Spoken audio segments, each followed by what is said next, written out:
I didn't shout when I discovered the truth. I planned, and that changed everything. Life once felt solid, built on routines that seemed unbreakable, and I trusted that consistency more than my own instincts. Every morning followed the same rhythm, the coffee brewing, sunlight touching the walls, and the quiet comfort of believing everything was exactly as it should be. Work gave me purpose, a structure, and an identity that grounded me. My home gave me peace, or at least the illusion of it, and I never questioned that peace until it began slipping away. The first signs were small enough to ignore, little changes that could easily be blamed on stress or ambition.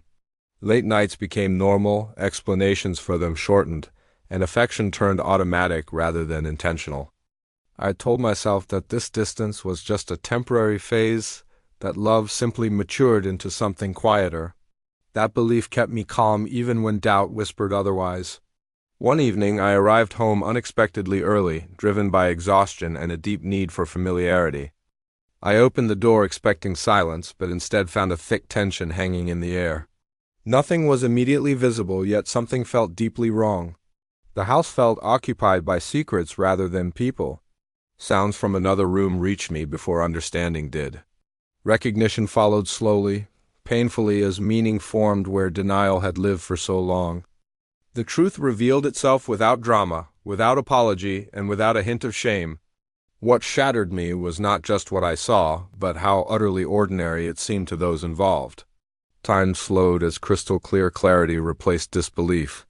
In that moment, I realized the betrayal had been planned, repeated, and justified long before I ever walked through that door. I didn't shout or confront them. Silence felt stronger than anger in that moment. Leaving the house required more courage than staying ever would have.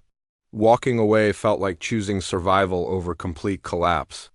The night air burned my lungs as reality settled in.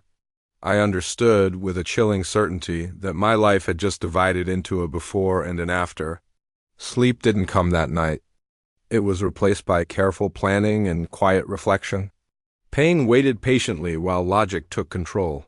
Morning brought a strange calm rather than the chaos I expected. That calm frightened me more than panic would have. I began observing rather than reacting. Distance became my protection. The days that followed were filled with quiet preparation. Conversations felt scripted, completely devoid of truth. I watched patterns emerge that confirmed everything I feared. Trust dissolved completely, leaving only clarity in its place. The decision to leave permanently formed without any big announcement. It felt inevitable, not impulsive. Disappearing created confusion for them, but their confusion was not my concern anymore. I needed space to reclaim control over my own life. Life reorganized itself around necessity rather than comfort. Simplicity replaced luxury.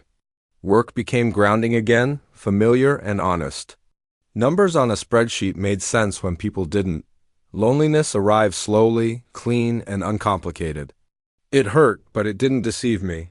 Information started to surface through unexpected channels.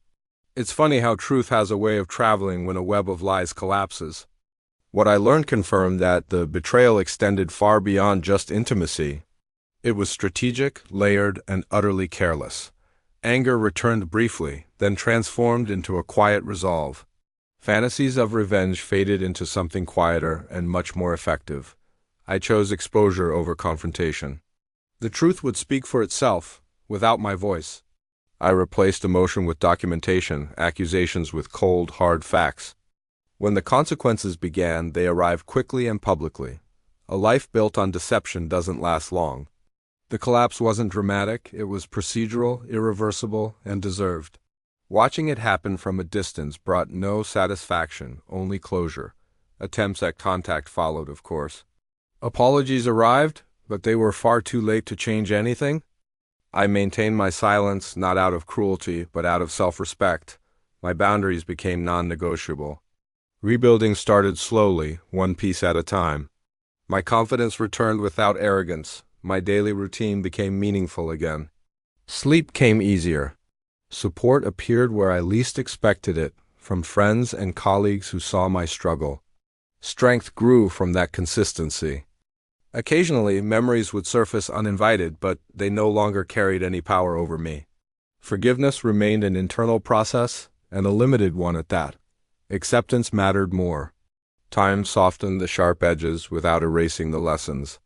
Growth replaced bitterness. I began trusting myself again before even thinking of trusting anyone else. That trust felt earned. New connections formed cautiously. Honesty became the essential foundation for everything. My life expanded quietly rather than explosively. Peace replaced the constant vigilance. The past stopped defining my present. It informed it instead.